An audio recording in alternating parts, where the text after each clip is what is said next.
Y'all got to cool it. Here we go. Major production. Well, look, since he's back, he's got to be in the collection. Okay. We got to take that sticker off the floor. Okay. This is, hey, 1998, bull. We've had that on the floor that long. Okay. I know, right? He's part of the collection, right there, bull, with Sonny and Cher and everybody else. Police Academy. Yeah, Police Academy. I'm still looking for a Captain and Tennille. I gotta get Captain and Tennille on the cover of the album together. Mm-hmm. They separated later on, same story, but I need one with them together. Okay. I gotta do this first, boy. This is Captain and Tennille before the divorce. Okay. Okay. Yeah. Somebody moved their chairs. It wasn't me. I want to make that very clear. Captain didn't want to sit near Tennille when they come in after we do and use the show. Okay. All right. Here we do. I like the jeans. Thank you. Ladies and gentlemen, welcome to the Relation of Dad. You know work, you wrestle. You hear the claps. You know what time it is. George, how's your weekend? Bullet, unbelievable. I am tickled to death, not just with what I've got going on, but that you are back in the Carolinas after the world tour that wasn't a tour. I just called it a world tour. Yeah. But very impressive. I am, if nobody else is, that you orchestrated it all together, survived it, which is a whole nother thing, and then made it back safely home. So just a lot of stuff. I want to get a lot of updates on that. Just pretty neat about not just the comedian side of it, but actually the wrestling side of it too. You met a lot of new people, and I need to shut up so you can give that update, and I won't. But anyway, a lot of stuff going on. But want to thank everybody this past weekend. Of course, we went to Kings Mountain. My Scrappy and Poffo, my guys that have run there for years. Me and Stan used to run that same building back in the day, but. Just another quick story, Bullet. I'd even sent you a picture of their training center a couple weeks ago that they've got there. A beautiful place. They went in, they gutted it out, they sheetrocked it, painted it, just put life into that building. And once again, the city of Gastonia waved their ugly head and stuck their nose in it. And believe it or not, Bullet, they have shut down that training center. Can you believe that? They said that there are just so many codes I've never even heard of. Now, the building that whole area has fallen to hard times. And they came in there, same story. I know people are tired of hearing it, but they put life into that building and just put a street light. I mean, just had a lot of stuff going on. It would be decrepit. It'd be broken down. And I understand the city's got to get its cut. Yes. But... Come on. Exactly. You're not going to... work with anybody. So my buddies went in there. They just fixed this place up, put some life in there. It got a lot of the young kids off the street or whatever that were wanting to be wrestlers, and just put life into that building. And what's so comical about it? There's actually a tire shop in front of it who owns that area, and that tire shop's been there for years, which probably should have been condemned. Their own building, but anyway. City has came in, and there is a lock. It's kind of sad, breaks my heart. It was just another little place for guys to learn, and of course, and here's the funny thing about it, and I'll move on, is Poffo Ray, my guy, he is in construction. So it ain't like he just went in there and it's a dangerous place, if that makes sense. It's not like you and I did construction on it. It's not like you and I built We just put Gorilla Tape up to hold it, buddy, on the backside and hope for the best, okay?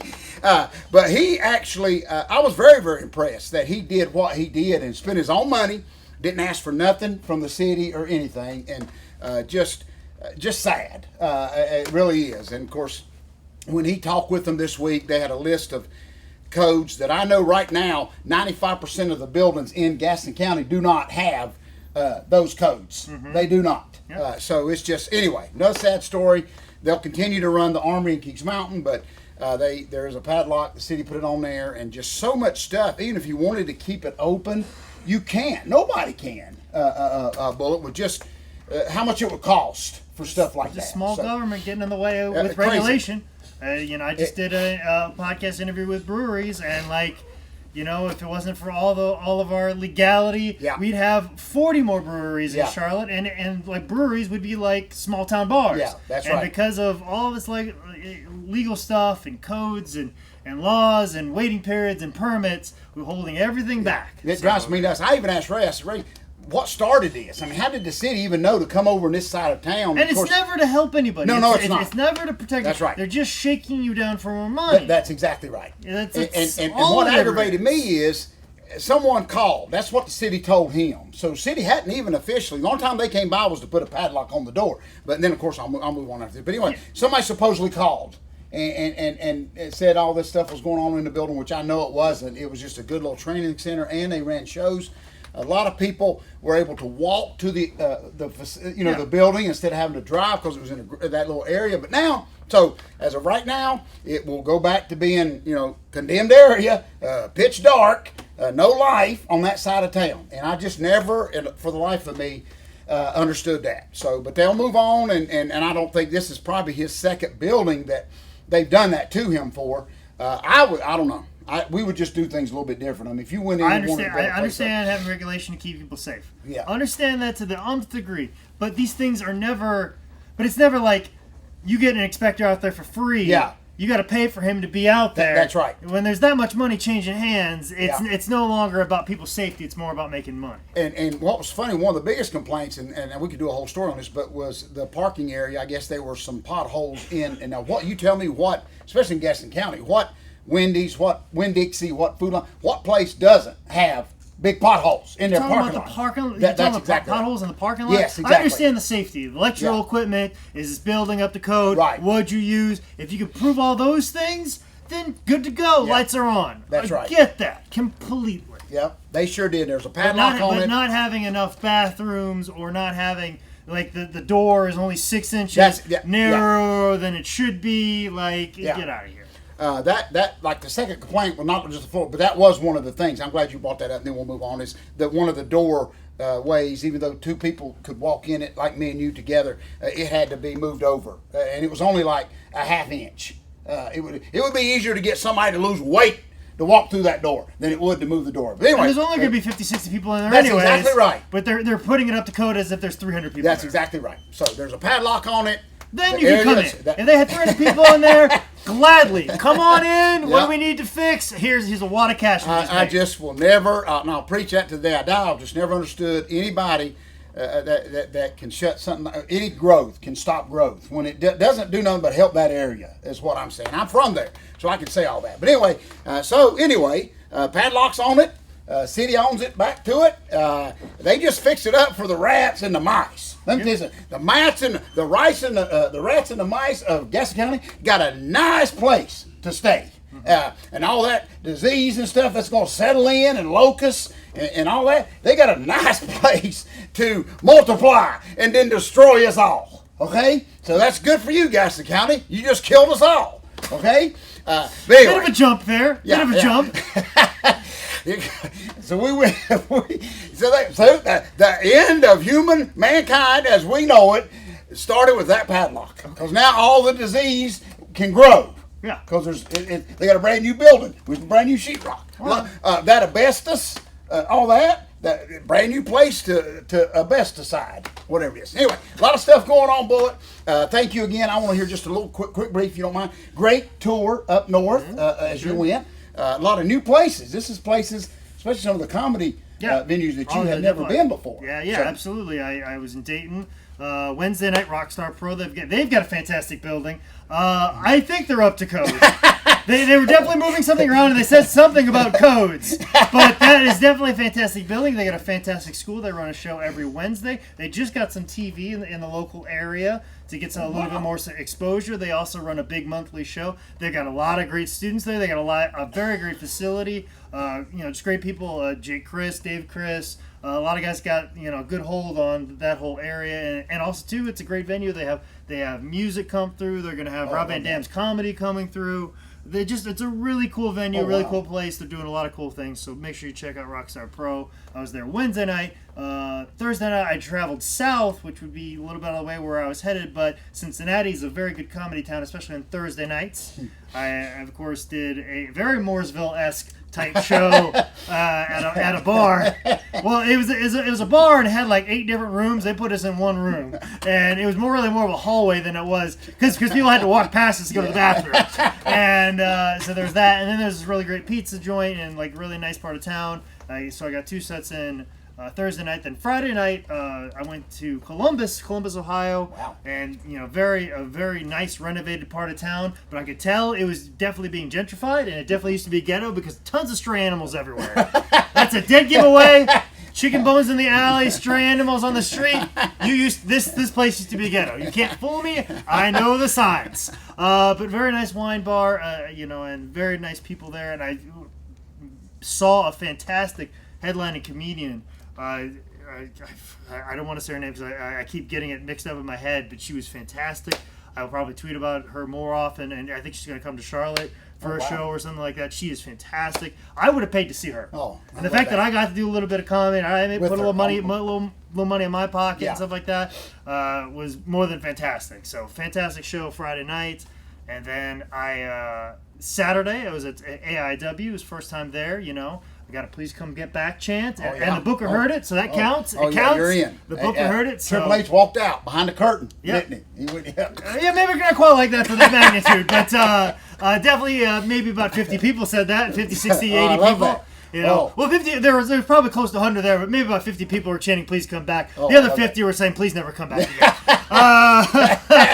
Let me preface that when I say 50 people, it was actually more like 100 people there, but only 50 people were wanted back. 50-50, better than normal. But before I went back home on Sunday, also too, before I went to the show, I stopped off the Rock and Roll Hall of Fame. Oh wow, that was pretty cool. There are a lot of good exhibits over there.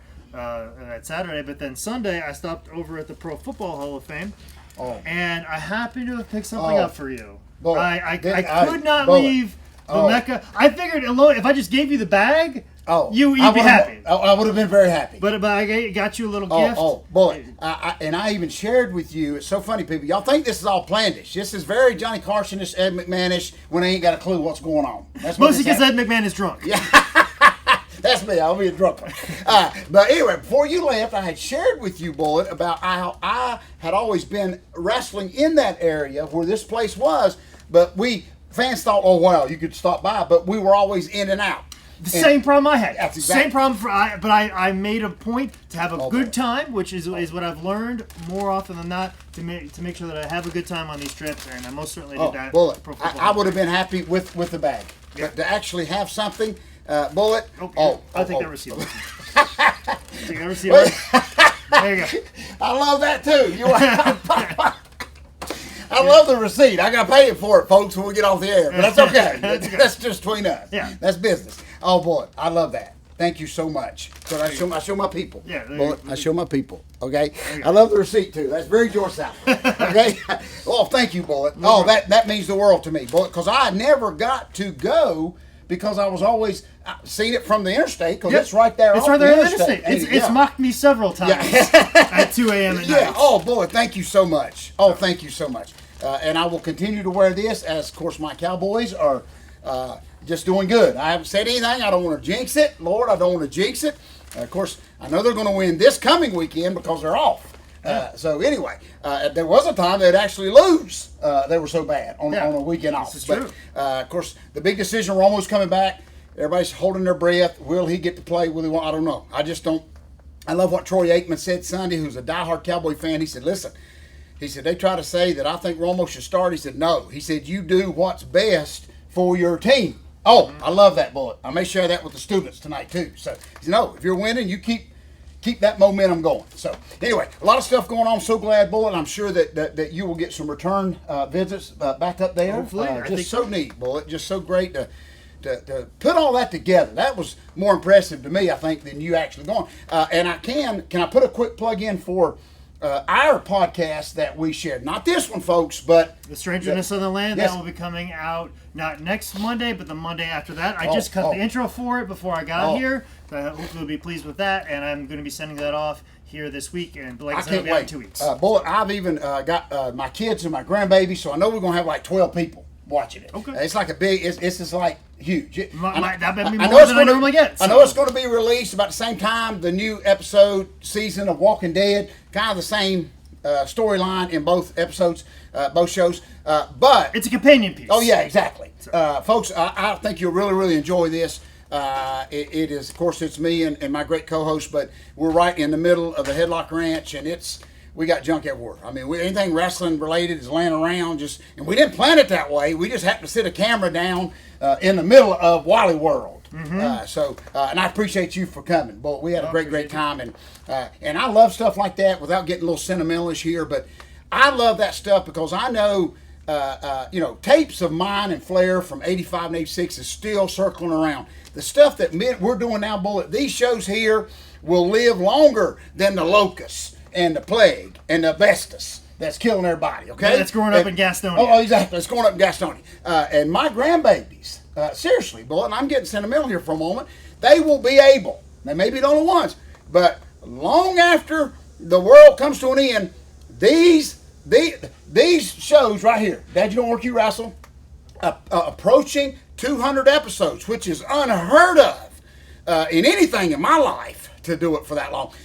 My kids, my grandbabies, will be able to, in their little quarantine place that you got to live in the future, they will be able to share this with their family. Well, and I thank you for being a part of that. So that's a lot. Y'all think it's just a little goofy show between two people that just love to run their mouths. That's a little bit true, but this will live on forever. This will be like the Ben-Hur movie with Charlton Heston. You're making it sound like the Terry Funk speech right now. Forever. Like you're getting pretty close to that right now, George. I love that. So I feel like George just standing over in the corner like a buffoon. Listen, and a lot of people, just answer them real quick. We got so much going on, boy. I got to get to class. I got to put my buttons on. I got everything going on. Please bring out our Idiot of the Week. Yep. Before I get into this, everybody's asked me to comment on the Goldberg return. I love Goldberg personally. Here's a little bit of trivia I've shared with everybody. Goldberg was actually the first the first player to ever be cut by the Carolina Panthers, believe it or not. That ain't got nothing to do with his comeback or anything like that, but just a little bit of history there. I love Goldberg. This may set record gates, but I don't know. That's just my opinion. I don't know. I mean, they've done it, I thought, tried it, and I don't know. It may work, it may not. I just know that there's 400 people, that's been walking the road for years, hoping to get, I don't know. I know how the politics work. I know how the business works. The thing that got me is you didn't have somebody, and I'll say this out of love, you didn't have somebody already prepared to put in that spot. You see what I'm saying? But what do I know? Okay? He's got a bumper sticker, and I don't. So he's a lot of stuff going on, Bullet. This is a great Idiot of the Week. Only I could experience this, Bullet, but on the way over here to our training center and to tape our big show today, I done shared this with several people, is there are several places here in the Charlotte area to get little snacks. I love to snack before I come here, before I do my training. It kind of settles my nerves when I run out of Prozac. But anyway, because after dealing with these students, you need something on your stomach. But anyway, so I ran through Wendy's, of course, just real quick, right up the road. Nice. I know the people. Well, they know me. They think I'm Hulk Hogan. That's beside the point. But anyway, go through the drive-through, Bullet, get a little snack. Not a meal, just a little snack. And I asked for simple ketchup, okay, for said snack. And the lady, without hesitating, without thinking, looks right at me. She says, "We're out of ketchup." And I said, "Excuse me?" She said, "I said we're out of ketchup." So, okay, for most people, they just drive off, okay? For this person that don't have a life, okay, because I know I'm a little early, okay, I pull into a parking spot, okay? Didn't hold up the line now. I'm doing it all proper. Yep. And I didn't go, and I'm going to go in. Not to get anybody in trouble, but just to see. Investigate. Get to the bottom of it. Very Dick Tracy-ish. Got to find out. I just want to know, can a major fast food chain, I felt like 2020 coming in there with Dr. D, John Stossel. I felt like John Stossel, okay? So I go in, boy, and the manager happened to be the first person I saw. Could a major chain restaurant, is things so bad that not run out of meat that could be infected with cows that eat the wrong grass or whatever, can we run out of ketchup? And so the manager was very, very nice. I didn't go in, guns a-blazing, nothing, okay? I just went in and I asked the manager. I just got a simple question. Are you out of ketchup? And he said, "Excuse me?" And same thing I just said, okay, a little bit earlier. He said, "No, of course not." So, so I said, "Well, I was just wondering because I was just told in the drive-thru 2 seconds ago that you're out of ketchup." And he looked right at me, Bullet, without hesitating, in front of the lady in the drive-thru and everything, and he just simply said, She is too lazy to reach and get it. Is what he told me. He was very nice about it, Bullet. Apologized. He was very apologetic. I thanked him for being honest, and I just went back and got my car, and I came here, and I ate my fries without any ketchup, okay? I did not high-five myself when I got outside. I didn't look for her in the drive-thru and stick my tongue out at her, okay? I did not. I thought, I thought I had proved my point. So, the moral of that story, she will still go in the idiot bag. Yeah. Personally, I think she just didn't want to reach. It's sad to say that. But, yes, I would have walked out, simple, even if he'd have said, yeah, we had our tomato truck. Yeah, the tomato truck broke down, and we didn't get no ketchup. I would understand. But, here's what I'm saying, people. I never want to be that way. But, okay? Really, I don't want to. I can, and I'm the laziest person in the world, but I will reach. I want to always reach. That's the moral of our story tonight, Bullet, okay? When you went out last week, comedian and wrestling, you are still reaching for that goal. So that's what I want to always do. I don't want to ever, and she will go. That lady will go in the idiot bag. Basically, she lied. Okay, that's all I'm saying. You're getting very philosophical here, George. Hey, Bullet, hey, I'm going to tell you. I don't know if I'm sitting next to George Salve or Confucius right now. Hey, I'm always reach. Oh, always. Always reach. Never stop reaching. It may just be for a pack of ketchup to help your fellow man out that just asked nicely, okay? But don't ever take the easy way, is what I'm saying. Okay, Bullet? Don't just ever say, we don't have any, okay? Don't ever say that. No matter in life at all. So, but as we get ready to close here, Bullet, what you can reach for, because I promise we will never run out, is the second greatest book of all time, which is not written by Thoreau or Hemingway, but George South, and it is available at highspots.com. If you want to know more about what we're doing this weekend, especially because PWX is going this weekend, I think yes, AML. Oh gosh, you didn't plug neither one of these. Yeah, exactly. We'll be there, and you can follow me on Twitter at ManScottManning and on Instagram at ManScottManning. This has been another edition of Dad, You Don't Work, You Wrestle.